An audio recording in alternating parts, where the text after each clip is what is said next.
जय श्री नारायण। बेटा जी ठीक हो? आपका कंधा कैसा है? ठीक है। आपका था ना, मैंने देखा था। हाँ सही है। 2020 से मैं आपकी कथा सुन रही हूँ। कोरोना काल से 3 बार मैं आ चुकी हूँ, श्रोती हूँ। मार्च में पूरी कथा सुनी, दिसंबर में पूरी कथा सुनी मैंने आपकी। आती थी जाती थी। तो पहले मैं ना नया था ना, तो मैं आपकी कथा ऐसे कर देती थी। मेरे तो घर की बातें कई लोग करते हैं। फिर बाद में मैंने सोचा कि ये तो एक पंथ 4 काज कर रहे हैं। जो घर में क्लेश होगा तो भगवान का नाम कैसे, ध्यान कैसे लगेगा जी। क्लेश होगा, सास बहू का हो चाहे भाई भाई किसका भी हो, तो ध्यान कैसे लगेगा। फिर मैंने सोचा उस वक्त के बाद तो मेरा हर वक्त भाई बैठी है पूछ लो, हर वक्त यही कथा चलती है। मेरे गुरु जी हैं, पर मैंने आपसे बहुत कुछ सीखा है। आपसे मैंने एक बात बहुत अच्छी सीखी है, खुश रहो और खुशियाँ बांटो। आप भी खुश रहते हो, मस्त रहते हो। भाई आप मस्त रहती हो और खुशियाँ बांटती हो। हाँ जी। तो मेरा ये प्रश्न है मेरे 2-3 प्रश्न है कि अनन्यता क्या होती है? अनन्यता, आप कहते हो ना धार्मिक प्रश्न पूछा करो, तो ये अनन्यता। हाँ जी। एक भगवान के सिवा कोई दूसरे का ध्यान ना हो, अनन्य भाव से। हाँ जी। जहाँ एक के सिवा दूसरा ना हो, एक में पूर्ण समर्पण हो, हाँ जी। वही है अनन्यता। हाँ उस जी। एक ईश्वर के सिवा कोई दूसरा ख्याल ना, हाँ जी। दूसरे में समय ना हो, दूसरे में दृष्टि ना हो, एक भगवान के अतिरिक्त कोई ना हो। हाँ जी। ये अनन्य, चाहे ये प्रेम पत्नी से हो कि पत्नी के सिवा दूसरा कोई हाँ नहीं, जी। ये प्रेम पति से भी हो कि पति के सिवा कोई नहीं। यही अनन्य भाव है, चाहे वो पत्नी के लिए हो या पति या भगवान के लिए। हाँ जी। वो अनन्य भाव यही है कि एक के सिवा दूसरा ना हो। अच्छा, फिर हम ये लोग जो अंगूठियाँ पहनते हैं, पीपल में ये चढ़ाओ, ये करो, ये अनन्यता तो ना हुई ना? मैं ये पूछना चाह रही थी। जब तक वो अनन्यता नहीं है, जब तक वो समर्पण नहीं है, तब तक पीपल है, तब तक ये है, तब तक वो। जो देवों की पूजा करते हैं अंगूठियों को हमारे क्या यहाँ देखो तुलसीदास जी क्या कहते हैं, और देवता चित्त न धरई, और देवता चित्त न धरई, मतलब और देवताओं को चित्त में धरने की जरूरत नहीं है। एक राम चित्त में बैठे हों बस। अच्छा। लेकिन जब राम पूर्ण बैठ जाएं तब फिर दूसरे की जरूरत नहीं है। हाँ जी। जब तक राम ना बैठे हों तब तक इस देवता उस देवता के पास लोग भटकते हैं। हाँ जी। अकामः सर्व कामो वा मोक्ष कामा उदारधि, हाँ जी। तीव्रेण भक्ति योगेन यजेत पुरुषम परम।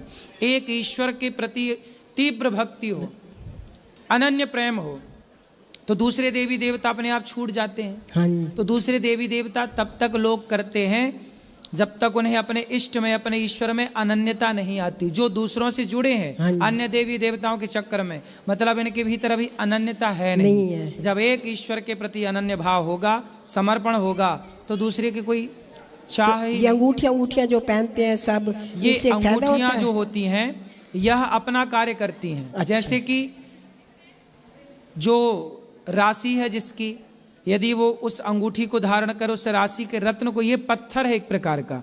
अंगूठी क्या है? एक पत्थर है। और वो पत्थर क्या करता है कि वो पूरे प्रकाश को इकट्ठा करता है और वो पूरी एनर्जी आपको दे देता है। यदि आपने गुड़ पत्थर पहना तो उसका प्रभाव, पत्थरों का अपना प्रभाव होता है। जैसे कुछ पत्थर होते हैं ना, गर्मी में ठंडे रहते हैं, हाँ, तो वो उनका स्वभाव है, नेचुरल है। उसी तरह पत्थर का काम है। तो वो जैसे मोती होता है, यशोदा मैया कन्हैया को मोतियों की माला पहनाती हैं। हाँ जी।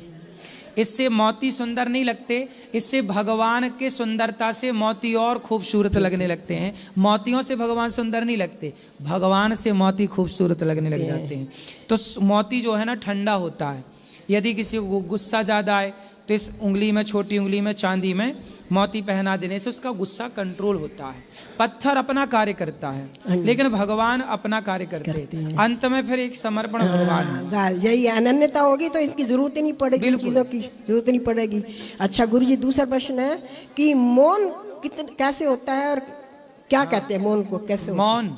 हाँ जी, मौन का क्या मतलब है? मौन, हाँ जी, मौन का मतलब है कि आप बस एक भगवान का स्मरण करें, जब भी बोलें सत्य बोलें। अच्छा। जब भी बोलें सत्य बोलें, सब पर दया के भाव से बोलें और सदा भगवान का नाम बोलें। आप खूब नाम जप रहे हैं और सदा सत्य बोल रहे हैं तो आपका मौन व्रत ही है। अच्छा। चुप रहने का नाम मौन नहीं है।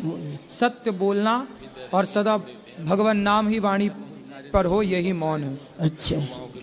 सहन करने की शक्ति कब तक होती है? अंतिम सांस तक। तुलसी दया न छोड़िए जब तक घट में प्राण। नहीं, सहन कब तक करना चाहिए? सहन अंतिम सांस तक करना चाहिए। क्या सहन की अलग अलग बातें है ना। क्या सहन? घर में कैसे सहन करना चाहिए? घर में? घर में किसकी? बहू की?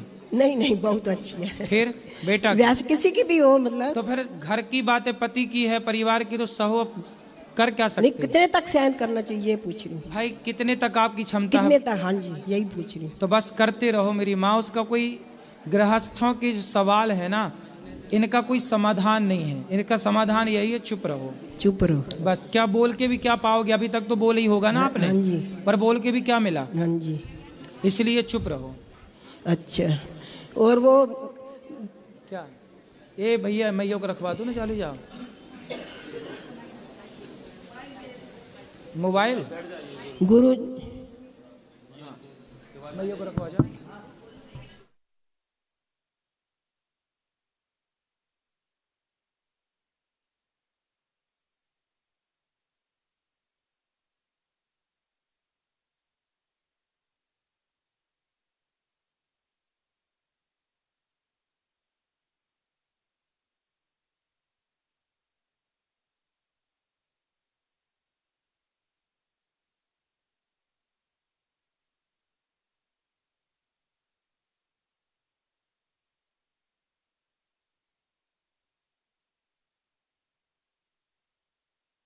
जी गुरुजी, जब द्रौपदी जी को उनका नग्न किया गया था कर, तो द्रौपदी भी तो अपनी अग्नि से प्रकट हुई थी, वो कर सकती थी ना सबको भस्म।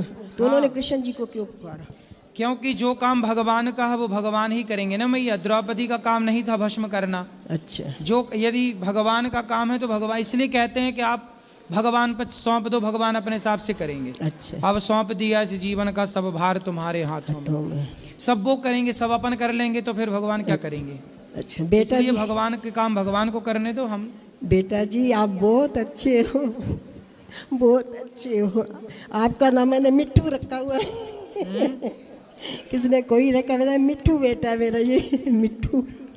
तो मिट्टू सुखदेव जी थे। आपकी वाणी इतनी मीठी, इतनी सरल, इतनी सादगी, इतना प्यार है आपकी बात में। एक बार मैं वहाँ मार्च में बैठी थी, आपको वहाँ नजर पड़ गई, मेरे को कुर्सी दिलवाई आपने जी। और वहाँ पे सेवादारों ने मुझको पानी पिलाया। सर मेरी ऐनक टूट गई, ऐनक भी आपने बोला इसकी ऐनक ठीक करो बेटा, रख दो बेटा, जोड़ लड़का जोड़ लाएगा। उन्होंने मेरी ऐनक भी जोड़ दी। बताओ इतनी सेवा होती है यहाँ पे। आपने उधर खुश रहिए।